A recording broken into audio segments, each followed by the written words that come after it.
Welcome, dear friends, to a tale of love lost and found. Enjoy the story. The oncology ward at Mercy General Hospital was eerily quiet in the post-lunch lull. Jack Anderson walked the familiar path to room 217, a bouquet of irises clutched in his trembling hands. The nurses nodded sympathetically as he passed. They all knew Jack by now. He had been a constant presence since his wife Lily's diagnosis 6 months ago. As he entered the room, Jack's heart clenched at the sight of Lily's frail form in the hospital bed. Her once luscious blonde hair was now a wispy pixie cut, growing back slowly after the brutal rounds of chemotherapy. "Hey, beautiful," Jack said softly, placing the flowers on her bedside table. "How's my girl doing today?" Lily's eyes fluttered open, a weak smile gracing her pale lips. "Still here," she whispered. "Still fighting." Jack leaned down to kiss her forehead, inhaling the antiseptic smell that had replaced her familiar vanilla scent. "That's my warrior," he murmured, fighting back tears. As he settled into the chair beside her bed, Jack's mind wandered back to the day they met, 4 years ago. Jack had been on assignment for Snapshot magazine, covering the Harmony Music Festival in a small town outside of Chicago. His camera had captured the vibrant costumes, the ecstatic faces of concert-goers, and the raw energy of the performers. But it was a lone guitarist in the town square that truly caught his eye. She sat on a simple wooden stool, her fingers dancing across the strings of an acoustic guitar. Her eyes were closed, lost in the music as a crowd gathered around her. Jack found himself lowering his camera, mesmerized by the haunting melody. As the final notes faded away, the guitarist opened her eyes, meeting Jack's gaze. She smiled, and Jack felt his heart skip a beat. But before he could approach her, someone bumped into him, momentarily distracting him. When he looked back, she was gone. For days afterward, Jack scoured the town, showing her picture to locals, but no one seemed to know who she was. He even approached the festival organizers, but they had no record of a solo guitarist performing in the town square. "Sorry, man," one of the organizers had said, shrugging. "We had tons of street performers. Can't keep track of all of them." Dejected, Jack returned to Chicago, unable to shake the memory of the mysterious guitarist. Her melody haunted his dreams, and he found himself sketching her face in the margins of his notebooks during boring meetings. Weeks later, Jack was walking past a newsstand near his apartment when something made him stop. There, behind the counter, sat a woman who could have been the guitarist's twin. "Excuse me," Jack said, his heart racing. "This might sound crazy, but were you at the Harmony Music Festival last month?" The woman looked up, confusion clouding her features. "I'm sorry, what?" "The music festival," Jack repeated. "You were playing guitar in the town square. I'm a photographer. I saw you there." The woman shook her head. "I think you must have me confused with someone else. I've never even been to that town, let alone played guitar there. I can't play any instruments." Jack felt his face flush with embarrassment. "I'm so sorry," he stammered. "It's just—" "You look exactly like her."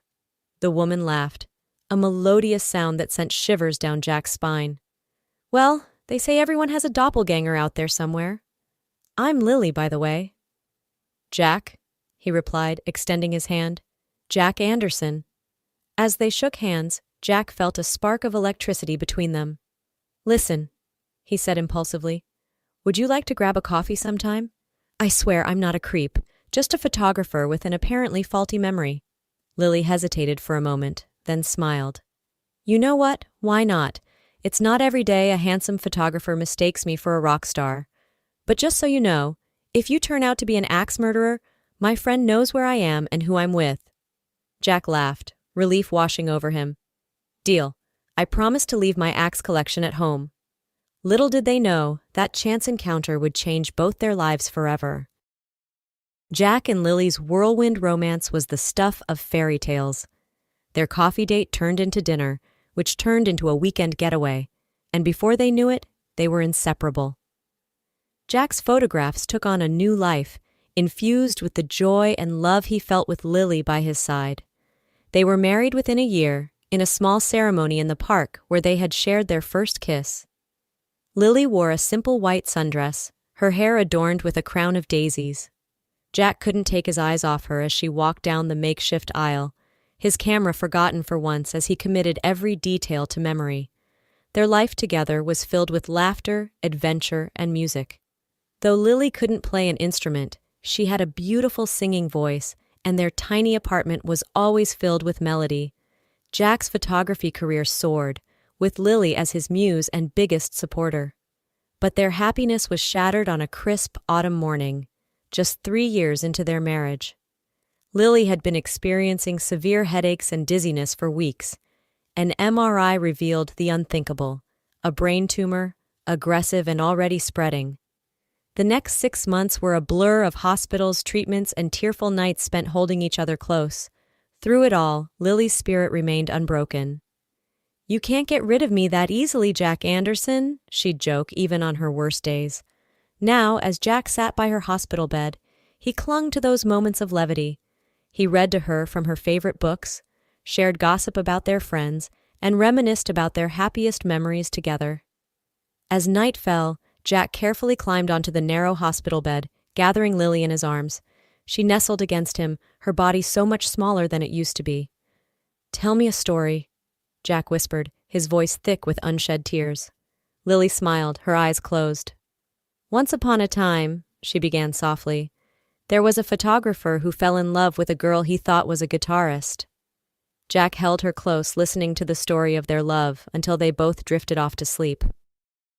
Lily slipped away in the early hours of the morning, Jack's arms still wrapped tightly around her. When the nurses came to check on her, they found him sitting silently by her side, her hand clasped in his. "Mr. Anderson," one of the nurses said gently, touching his shoulder. "I'm so sorry for your loss."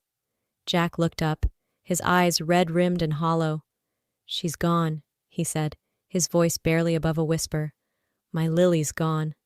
The days that followed passed in a haze of grief. Jack went through the motions of planning the funeral, accepting condolences from friends and family, but he felt hollow inside. The world had lost its color, its music. At the cemetery, as they lowered Lily's casket into the ground, Jack felt a part of himself being buried with her. How was he supposed to go on without her? How could he face a future they were supposed to share? "Jack," his best friend Tom said, placing a hand on his shoulder. "You don't have to be strong right now. It's okay to fall apart. We're all here for you." But Jack couldn't fall apart. He couldn't let go. Because letting go meant accepting that Lily was really gone, and he wasn't ready for that. Not yet, maybe not ever. Months passed, and Jack remained trapped in his grief. He couldn't bring himself to pick up his camera, to capture a world that no longer held any beauty for him. His friends tried to coax him out, to help him move on, but Jack retreated further into his solitude. Every Saturday, he made the hour-long train journey to the cemetery, spending hours sitting by Lily's grave. He talked to her, telling her about his week, about the things she was missing. Sometimes he brought his guitar, the one she had bought him for their first anniversary, insisting that at least one of them should be musical, and played the songs she had loved. It was on one of these trips that fate intervened once again. The platform was crowded with weekend travelers, gardeners with their plants, fishermen with their gear, and others like Jack, carrying flowers for departed loved ones. As the train pulled in, there was a mad rush for the doors. Jack noticed a woman with a cane struggling to board. Without thinking, he reached out to help her, supporting her elbow as she stepped onto the train. "Thank you," she said, turning to face him. Jack felt the blood drain from his face. For a moment, he thought he was looking at a ghost. The woman before him was the spitting image of Lily. "Are you all right?" the woman asked, concern etching her features. "You look like you've seen a ghost." Jack blinked rapidly, unable to form words. The woman waved a hand in front of his face. "Hello? Earth to kind stranger?" "I'm sorry," Jack finally managed to stammer. You look exactly like someone I used to know." The woman tilted her head, studying him. "That's a new one. Usually guys just offer to buy me a drink." She extended her hand. "I'm Leah, by the way." "Jack," he replied automatically, shaking her hand. "I'm sorry if I freaked you out. It's just, The resemblance is uncanny. Leah smiled, and Jack felt his heart constrict. It was Lily's smile, down to the tiny dimple in her left cheek. "Well, Jack," Leah said, "since you've already swept me off my feet, quite literally, why don't you join me for the ride? I could use the company, and you look like you could use a distraction." Against his better judgment, Jack found himself nodding. As they found seats and the train lurched into motion, he couldn't shake the feeling that his life was about to change once again. During the train ride, Jack learned that Leah was a professional cellist, though she often played guitar at festivals and local events. The similarity to the guitarist he'd seen years ago was too much to be a coincidence. "Leah," Jack said hesitantly, "this is going to sound crazy, but were you by any chance at the Harmony Music Festival about 4 years ago?" Leah's eyes widened. "Yes, I was. I remember because it was one of my first big gigs after graduating from Juilliard. How did you know?" Jack's heart raced. "I was there too. I'm a photographer. I was covering the event for a magazine. I saw you playing in the town square, but when I tried to find you later, you'd vanished." Leah laughed. "Oh my God, I remember that day. I had to rush off because my cello teacher had surprise tickets to the symphony. I always regretted not sticking around longer." As they talked, Jack felt a mix of emotions swirling inside him: confusion, excitement, and an overwhelming sense of guilt. How could he be enjoying a conversation with this woman who looked so much like his late wife? When they reached the cemetery stop, Jack hesitated. "Listen, Leah, there's something I need to show you. Would you mind coming with me for a moment?" Leah looked uncertain, but something in Jack's expression must have convinced her. "All right," she said. "Lead the way." As they walked through the cemetery, Leah's cane tapping softly on the path, Jack's mind raced. How was he going to explain this? Would she think he was crazy? Finally, they reached Lily's grave. Jack stood silently, watching as Leah read the inscription on the headstone. Her eyes widened as she took in the photograph. That's me," she whispered, staring at the image of Lily. "But it's not me. How is this possible?" Jack nodded solemnly. "This is my wife, Lily. She passed away 6 months ago." Leah turned to him, her eyes wide with shock. "But how? We could be twins." Jack recounted the story of how he'd met Lily, thinking she was the guitarist from the festival. As he spoke, a terrible suspicion began to form in his mind. "Leah," he asked gently, "what do you know about your birth parents?" Leah shook her head. "Nothing, really. I was raised by my grandmother. She never talked about my parents, and I always got the feeling it was a painful subject for her." Jack took a deep breath. I think you and Lily might have been twins, separated at birth." The color drained from Leah's face. That's impossible, isn't it?" But as they stood there comparing notes on their lives, the similarities became too numerous to ignore. They had the same birthday, the same blood type, even the same obscure allergy to kiwi fruit. "We need to find out the truth," Leah said firmly, "for Lily's sake and for ours." Over the next few weeks, Jack and Leah dove into research, searching for any clues about their shared past. They pored over Lily's old diaries and documents, looking for any mention of adoption or estranged family members. Jack found himself spending more and more time with Leah, drawn to her in a way that both thrilled and terrified him. She was so much like Lily, and yet uniquely herself. Her passion for music, her quick wit, and her resilience in the face of her own health struggles all reminded him of the woman he'd lost. Finally, they found a lead, an address scribbled in the back of one of Lily's old notebooks. It led them to a small town just outside the city, to a modest house with a well-tended garden. As they stood on the porch, Leah's hand trembling as she reached for the doorbell, Jack felt a surge of protectiveness. Whatever they discovered here, he wouldn't let her face it alone. An elderly woman answered the door, her eyes widening in shock as she saw Leah. "Lily?" she gasped. "Is it really you?" Jack stepped forward. "Ma'am, I'm Jack Anderson. This is Leah. We have some questions about Lily." The woman, who introduced herself as Martha Evans, invited them inside. As they sat in her cozy living room, surrounded by photos of Lily throughout the years, Martha's story spilled out. She had given birth to twins, but the delivery had been complicated. When she woke up, she was told that only one baby had survived. The other, she was told, had been stillborn. "But now, seeing you," Martha said, tears streaming down her face as she looked at Leah, "I know the truth. That witch of a nurse, she must have stolen you." As the full story emerged, of a desperate nurse who couldn't have children of her own, of a young mother too sedated to know she'd had twins, Jack and Leah sat in stunned silence. "All these years," Martha sobbed, "I thought I'd lost you. And then Lily, my sweet Lily, she left too. We had a terrible fight when she wanted to move to the city. I said such awful things." Leah reached out, taking Martha's hand in hers. "It's not too late," she said softly. "We can't change the past, but we can build a future, together." The revelation of Leah and Lily's true relationship sent shockwaves through all their lives. For Leah, it was a chance to connect with the family she'd never known she had. For Martha, it was an opportunity for redemption, a second chance to be the mother she'd always wanted to be. And for Jack, it was a complex mix of emotions. On one hand, he was overjoyed to have this unexpected connection to Lily. Leah was a living link to the woman he'd loved and lost. But on the other hand, he found himself grappling with feelings he wasn't sure he was ready for. As the weeks turned into months, Jack found himself spending more and more time with Leah and Martha.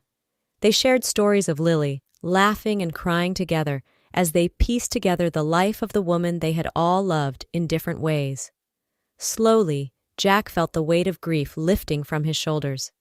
He picked up his camera again, finding beauty in the world once more, and with each passing day, he found himself drawn more and more to Leah.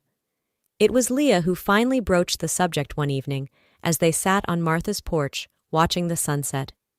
"Jack," she said softly, "I need to know. What are we doing here?" Jack turned to her, his heart pounding. "What do you mean?" Leah sighed, her eyes meeting his. "This connection between us. Is it just because I remind you of Lily? Or is there something more?" Jack was silent for a long moment, gathering his thoughts. "At first," he admitted, "I think it was about Lily. You were this incredible link to her, a part of her I never knew existed. But now—" He reached out, taking Leah's hand in his.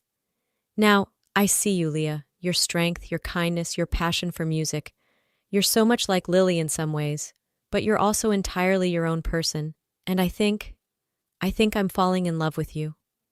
Leah's eyes filled with tears. "Oh, Jack, I've been falling for you too, but I've been so afraid that I'm just a replacement for Lily, afraid that we're betraying her memory somehow." Jack shook his head. "No, we're not betraying her. Lily always said she wanted me to be happy no matter what, and I think she led me to you, one last gift from beyond." As they leaned in for their first kiss, a warm breeze rustled the leaves around them, and for a moment, Jack could have sworn he heard the faint strains of a guitar, playing a familiar, haunting melody. The next year was a whirlwind of change and growth for Jack, Leah, and Martha. They worked together to heal old wounds and forge new bonds. Martha moved to the city to be closer to Leah, and the three of them often spent weekends together, creating new family traditions. Jack's photography career flourished once more, now infused with a new depth of emotion. He did a series on twins separated at birth, inspired by Leah and Lily's story, which garnered critical acclaim and helped other families reunite. Leah continued her music career, but now with a renewed passion. She composed a piece in Lily's honor, a hauntingly beautiful duet for cello and guitar, which she performed at a benefit concert for cancer research. As their relationship deepened, Jack and Leah navigated the complexities of their unique situation with honesty and compassion. They visited Lily's grave together, sharing their joys and sorrows with her memory. On the anniversary of Lily's passing, Jack took Leah to the spot where he and Lily had shared their first kiss. As the sun set over the park, painting the sky in brilliant hues of pink and gold, Jack got down on one knee.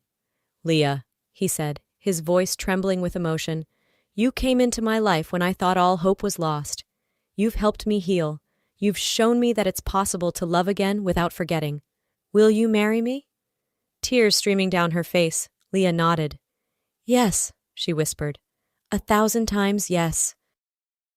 2 years later, Jack and Leah stood hand in hand in the same cemetery where their journey had begun. But this time, they weren't alone. Martha stood beside them, beaming with pride, as a justice of the peace pronounced them husband and wife. As they turned to face their gathered friends and family, Jack caught sight of a familiar face in the crowd. It was the nurse from the oncology ward, the one who had been so kind during Lily's final days. She smiled at him, giving a small nod of approval. And as Jack looked around at the life he had now, a life full of love, music, and second chances, he sent a silent thank you to Lily, wherever she might be. For he knew that without her love, without her loss, he never would have found this unexpected happiness. And as Leah squeezed his hand, her eyes shining with love, Jack knew that their story was far from over. It was, in fact, just beginning. That evening, at their reception, Leah surprised Jack with a special performance. She had rearranged Lily's favorite song for cello, infusing it with her own style while honoring its original beauty. As she played, Jack felt as if the past and present were merging, creating a new harmony that honored all they had lost and all they had gained. Martha joined them on the dance floor, her eyes misty with happy tears. "My girls," she said, embracing them both. "Lily would be so proud of you both." As the night wore on, Jack found a quiet moment to slip away. He stood on the balcony, looking up at the star-filled sky. "Thank you, Lily," he whispered, "for everything. I'll always love you, and I promise to cherish the gift you've given us." A shooting star streaked across the sky, and Jack smiled. He returned to the party, to Leah, to their new life together. The melody of their love story continued, richer and more complex than ever before, a testament to the enduring power of love in all its forms.